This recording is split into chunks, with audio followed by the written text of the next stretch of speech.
Hi, welcome to this introduction guide review, I don't know, tutorial maybe?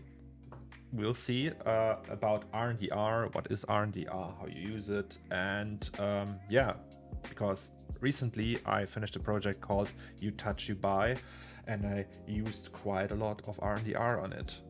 I used it for almost everything, and I thought it would be a good idea to just tell you how I used it on that project and what I did and why I did it and how it works. So what is RNDR? RNDR is a service connected to a blockchain, and that means that instead of traditionally just mining coins through computational power, you will just render animations and stills for other people, and in return you get that token, which is called RNDR. And that render token you can then use to buy computational power for yourself when you want to render animations and stills. It's pretty easy to understand, and it's pretty darn effective and fast. In order to use RNDR, you need to have a special format, a file format that your scene is in, so you can upload it to the render service. I use Cinema 4D, and I can't just use the C4D file in the text folder and upload that to RNDR. I have to follow a certain pipeline in order to make that work, and I need an ORBX file, right? So I would just take that C4D scene I have set up with all the materials and everything and the animation. So it's a finished, ready to go C4D scene I could just render locally at home, and then I choose to make a few changes so I can export it to an ORBX and upload that ORBX to RNDR, because RNDR uses ORBX files and not C4D files or Blender files or anything else. As an example for this workflow, I will use this clip of the 876 neon sign with a bunch of moths flying around it, and as we all know, moths make everything more realistic. So after we finished building our scene, which in our case looks like that, let's just really quickly go over some parameters that are rather important. We have some scatter objects in that scene, and these scatter objects will all be converted, so it's just a null object with a bunch of instances in it, and this can make the export times for the ORBX files rather long. Another thing that is quite important, we have these moths here that fly around, and they are set up with a cloner, and I converted that cloner to an alembic before, so there's no bad surprise later on, because if you like ORBX files don't know what a cloner is pretty much, so it would be better to convert these things before, then you're on the safe side. Next step would be to activate the scatter object again, so it's actually like enabled in the scene, so if we export the ORBX that it's not disabled or anything. Before we export the ORBX, I will show you how not to export your ORBX. This is if you open the live viewer, there's like this thing here, animated package ORBX export to. That's the old way, and you don't use that anymore. So what we're gonna do is we go to the Octane settings, and then there's the ORBX exporter down here. So enabled just means when you hit render, so you don't have to start the export using that. You can also just use the render to picture viewer button, and will only export the ORBX if this is enabled. If you don't hit this check mark, it will also render everything. So obviously, because we want to render over RNDR, we just don't want to use that. We will ignore rendering. Open in Standalone, you can tick that, and it will automatically open the scene in Standalone afterwards, which is recommended to check if everything worked, but we will do that manually. So here you can just set your path. I will just name that because that's the actual work file. I will just say test here. Yeah, and then all we can do is hit start export. Before we do that, we check, okay, we have 0 to 100 frames. Frame rate of 25, resolution is also okay. Motion blur is enabled. Yeah, also, by the way, motion blur, check that it's enabled in your camera if you want motion blur. There's also this one thing, the first frame won't have any motion blur because it can't really know how much velocity it has on the first frame. The ORBX won't use any velocity data that the objects might have or any movement data, so the first frame will always be without motion blur. If you want the first frame to be with motion blur, you can make the animation a frame longer and just cut away the first frame. But in my case, I just ignored that because it's barely noticeable and I found that out way too late in the process. So yeah. Another thing is set up your AOVs. Right, so we have a bunch of AOVs. You can't use a denoiser, the Octane denoiser, if you want to use light passes. RNDR does not support it, or actually I don't think Octane even supports that. So if you want to denoise your outputs, you can't use these light IDs, and I use light IDs all the time, so denoising wasn't an option. In this case, you can use other denoisers later on in the process. So in the comp, I sometimes use Neat Video, and that also was quite helpful. But yeah, you won't be able to use the Octane denoiser. And then we check the compressions, DWAB, 32-bit, EXR Octane. That does not matter really because you have to set that in RNDR again. And then we go to main and press start export, and then press yes. So it looks like that when the ORBX exporter started. It says ORBX exporting in progress, and it goes through all the frames now, so 0 to 100 frames. And this can take a while. It can take from anywhere between a few minutes to over an hour or even longer. And here it will take a little bit longer because of the Octane scatter objects I have in the scene, and it has to convert all these scatter particles to actual instances, and usually when I disable these it will be much faster.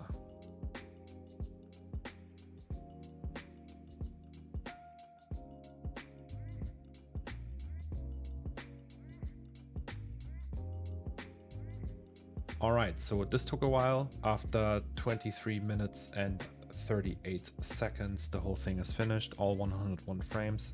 We now have that one single file that contains everything, the whole scene, all the settings, every asset, all the textures. It's 5.5 gigabytes in size. The size can be very different depending on what is in your scene.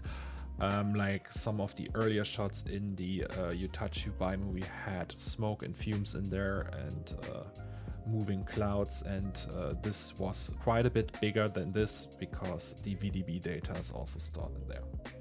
The next step is to actually open the ORBX file in Octane Standalone. So we make sure that the Octane Standalone version is the same one as the plugin. In our case, that's 2022.1. Once the whole thing is opened, we click into the node graph editor, press Ctrl F and type render target, or yeah, you can find it here, and then we click on the render target until we can see the render preview here, and if everything looks all right, that means we're good to go. All right, so this looks okay. The dust is in there, I can clearly see that. We also want to check if the motion blur works. As I said, and on frame 1 there is no motion blur. If we go to frame, I don't know, let's say 5, it should actually show us the working motion blur, and as we can see, it works. Here, down here, the moth has clearly some motion blur. Also this moth, and this one, and these ones as well. All right, that means the ORBX file is probably gonna work for us. If there's some things in the, for example, in the camera or other settings like Octane settings, you can all change that in the render target in the ORBX. But other than that, I think we're good to go here. The next step is to actually zip this very file we just created. So we go here, say well, it's the German version, but add to archive and then zip the whole thing. And this will also take 2 or 3 minutes. And we do this so we can upload that to the website, because RNDR actually takes zip files and we can save around 50% of the size for the actual ORBX if we zip it before we upload it. And this makes the whole upload process and everything else a little bit faster.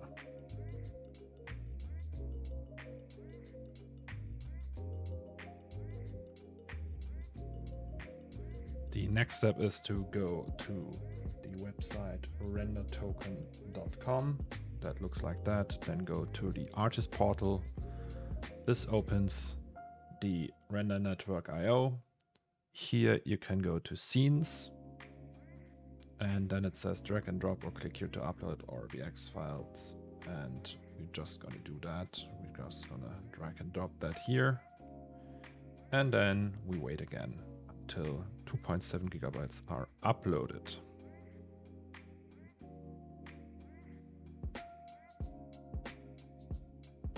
Before we continue though, we click in the right corner here, and here we can decide if we want to use render tokens or render credits. Render credits are €1 per render credit. So if I type in €500, I get 500 render credits. One render credit is the equivalent of a PC that renders for 1 hour that has an octane bench between 100 and 800. And for the tokens, it's 25 to 200. So you can connect your MetaMask here and use that, or you can pay with it with PayPal. Right now I will decide to use my tokens here and create a job that uses these tokens. Creating a job is very easy. You click on create job, and here you can set the render engine version. The number of samples already set from the file that we uploaded, but you can also change that. You can put in, like, I don't know, 50,000 if you want. Or can you actually? Yes, you can. We leave it at 6,500. The resolution is the one we set in the C4D file. Also the frame range is the same. Here you can also see the motion blur settings. If RTX is enabled in all the render passes you've set, you can't add any render passes in here. So you can only disable the ones you preset, but you can't add additional ones. It also is recommended to test a few frames before you start. So you can say, I just want to have frame number 5, for example, and it will just render frame number 5. In our case, we want all frames 0 to 100, and then we'll continue with the output selection. In our case, we want an EXR output with 32-bit, DWAB compression, and Asus CG as a color space. Everything else looks alright. Then we continue to the network settings. Here we say we want to use our render tokens. We have 2 tiers. We have the priority tier and the economy tier. Economy tier is cheaper, but also uses slower PCs. And the tier 2 priority is faster and uses the fastest PCs available in the network. Another thing you can set is if you want to manually review the frames, so you can review all the frames or set them for re-render, or you can pre-approve all the frames. I would recommend always setting it to manually review these frames. And then you can say how much VRAM is required for your scene, so you only get nodes or PCs that are connected that fit a minimum VRAM requirement in order to make your scene work in the network. In our case, we choose 8 gigabytes for that, just to be on the safe side. Then we continue with the cost estimate. Here you type in the octane bench score of your PC, which is 1700, and the time per frame it would need to finish one of those, and that would be 14 minutes per frame. Now it tells us we don't have enough tokens for that, and we can either do that here at the tokens, or we can also switch to the render credits here, which actually might be wise. So let's go back here and say we want to use the render credits instead. Now it says 97.75 isn't enough, and I will just top this up until I meet the requirement of 100 render credits. And now we have 147, and it should be enough for the rendering to work. Then we click on create job, and the render process will start. And here you can see the progress on all the frames we have to render. Right now 23 are in progress, and these are getting connected to all available nodes, and each frame will now find a node in the network, and then they start to render. You can also click on each frame and see the process here. Right now the status says it's downloading, which means that the node connected to the network is downloading the scene from the RNDR server, and after it finished downloading it, it will start rendering. If for some reason one node is taking too long in this step, or the rendering for that node is too slow, you can always request a new node, and it will just find another node in the network that will render your scene or your frame. So a few minutes have passed. We can see we used 48 of our render credits, so we are actually still a lot under the estimate RNDR gave us.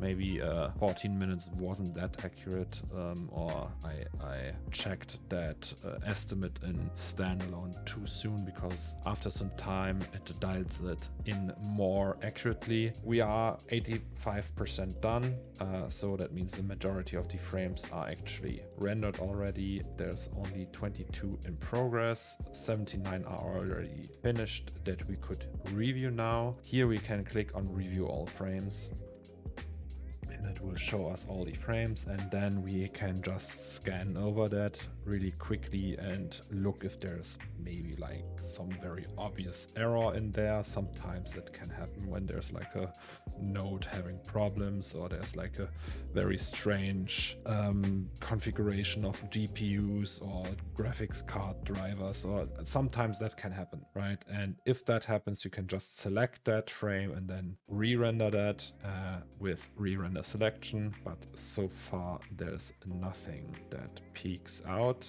Yeah, so we will just wait until everything is done. So after a couple of minutes, everything is done. We have all frames rendered, and every frame needs a review. So we click on review all frames. Here we can see that preview. We go through that really quick. We scan over that as we did before, and it looks all fine to me so far. Yes, let's just select them all, accept the selection, and now we can download the outputs, and we finish the rendering. Here we can say what passes we want to download. I will just take all of them, download selected configuration, and here we can copy these links, like a list of these links, to our clipboard, and then paste that in our download manager. In this case, I use Free Download Manager, which is also like, I think it's a BitTorrent client actually. But here we will just say paste URLs from clipboard. It creates a list of 1012 files, which is exactly the number we have here. Here we can set a location we want to save that to. In my case, I will use the desktop. Then it offers to create a subfolder. I will just say render output, and then we press enter, and it will start to download that. Right now it's just estimating the file size, and after a while, when it's done with that, it will start the actual download. And after some time has passed, we are greeted with the finished result, which is a folder full of downloaded EXR files in DWAB compression.